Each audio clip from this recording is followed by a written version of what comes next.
In today's beauty shoot, we are photographing a gorgeous headpiece inspired by AI art.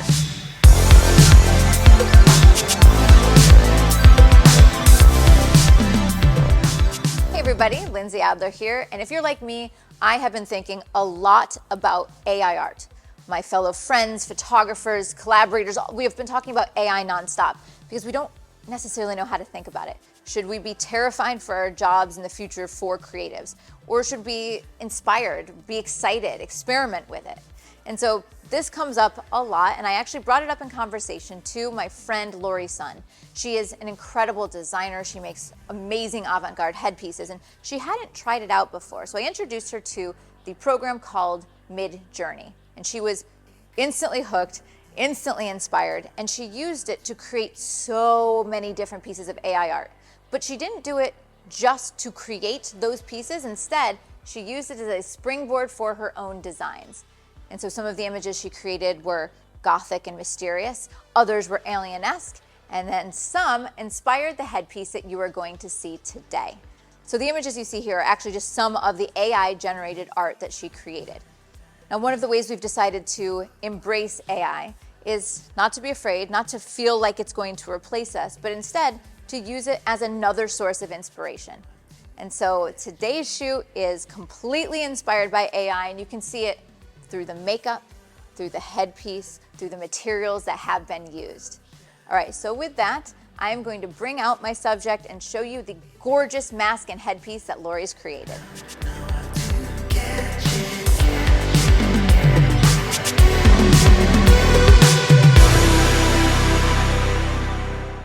So now you can see the magic that Lori created inspired by AI art, but she brought it to life.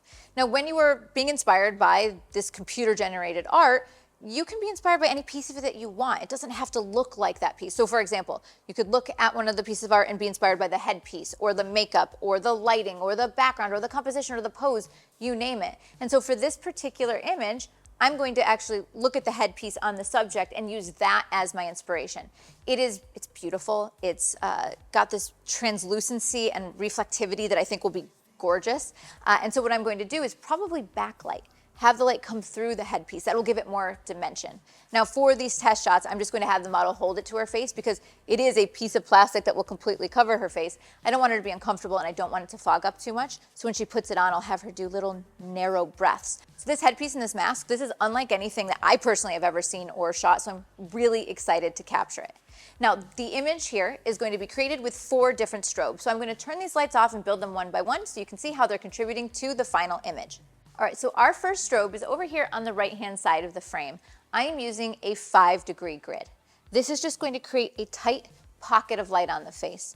Now, the reason I wanted to use a smaller light source is because I didn't want huge reflections on that plastic headpiece. If I were using a really large umbrella with diffusion, I would have really big reflections, which you could use creatively, but it's not what I'm going for here. So let's take a look at what the first light adds to the shot.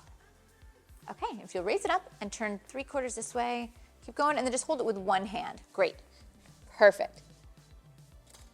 The light is beautiful. It's dramatic. She's emerging from the shadows.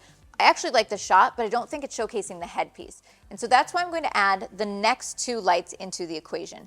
I am using 2 1x4-foot strip softboxes as rim lights. So they're going to light the top of her head and light through the headpiece.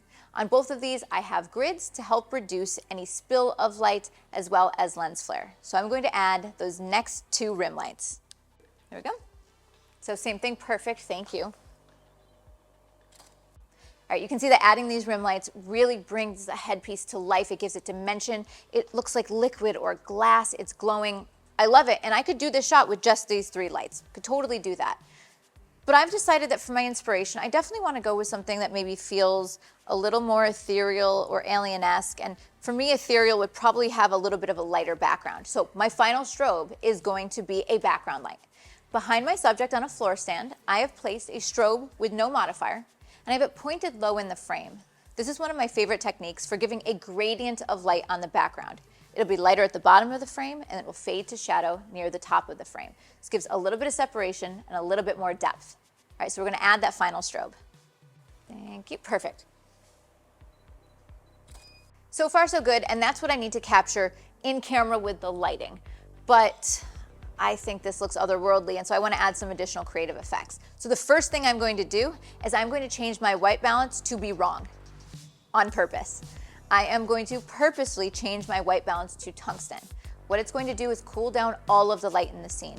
Everything will be much more blue. It'll be much more desaturated.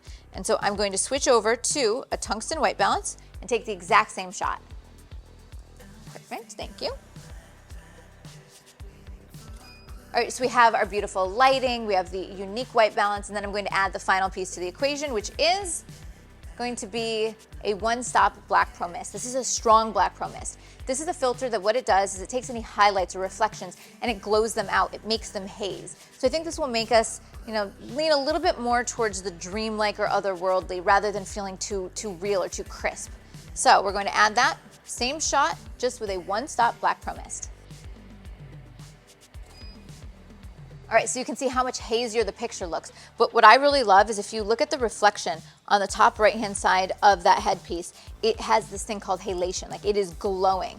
It looks really beautiful, ethereal. It's exactly what I was hoping for, but I think the picture looks a little bit flat. So what I'm going to do is I'm going to add some contrast and maybe add just a little bit of clarity. So I'll still have the glow on the highlights, but her face won't look like it's lacking contrast. Now this could be perfect. I could shoot it just like this. But remember, I always finish off my images in post-processing. And it's a combination of retouching, for example, skin or getting rid of flyaways in the hair, and color grading, so adjusting the color in the shot. So I could come in and I could add, for example, some more blues or purples to the shadows. I could go into the highlights and add some greens or cyans, and I start pushing this even more into an alien world. All right, so I love what this looks like. I'm going to copy these changes, apply it down, and now every image that comes in is going to have that effect. And of course, I can always reset it because I am shooting in RAW. Okay, so we're going to take a moment and attach the headpiece to my subject. But real quick, let's talk about my camera gear. I'm shooting with the Canon R5 and the Canon RF 24-105, which is my go-to camera and lens combo because of its versatility. I'm going to focus most of my attention just on a tight head and shoulder shot so I can really show off that AI-inspired headpiece. All right, so let's make it happen. Okay, so let's put up to face real quick.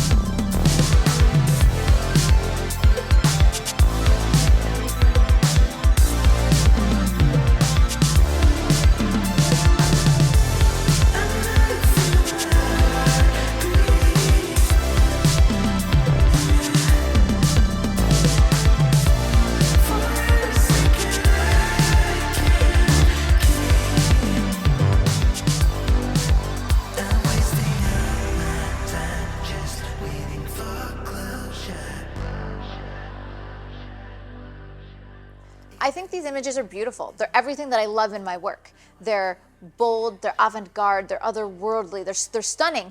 But these images wouldn't exist without the inspiration, and the inspiration was from a Midjourney AI art. Hopefully this helps you be a little less terrified of AI and instead see a way that you can embrace it in order to create your own unique vision. All right, now if you want to see the gear used in the making of these images, be sure to check out the links in the description below, and of course visit Adorama.com. And if you want to see more videos like this and you want to check out more AI inspiration, more AI art, as well as AI inspired photographs, be sure to like and subscribe because I have more videos like this one coming your way. See you next time, guys.